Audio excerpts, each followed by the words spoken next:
There's a common misjudgment about the barista, a profession first recorded in Italy. People think it might only take a few days to understand what tools are used in this profession and then how to adjust those tools to make good coffee. In reality, this road goes on for some time, and it does start with understanding the equipment before we can become a barista.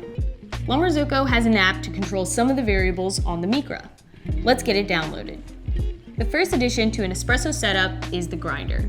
There is no substitute for having a dedicated brew grinder, because from day to day and cup to cup, we must be able to adjust the grind. Using a scale takes the guesswork out of the brewing process. You may notice many accessories being used in the coffee world, but you don't need every gadget to be able to brew good espresso. I say, keep it simple. Have whole bean coffee on hand. You can purchase your favorite one or visit a local cafe and buy roasted coffee.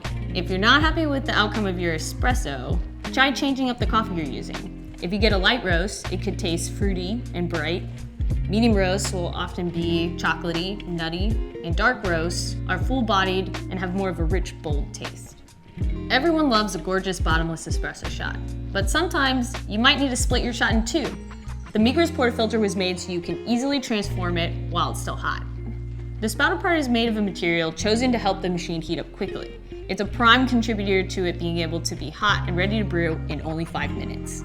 To connect, place the spout towards and to the right of the handle and twist down to lock in place.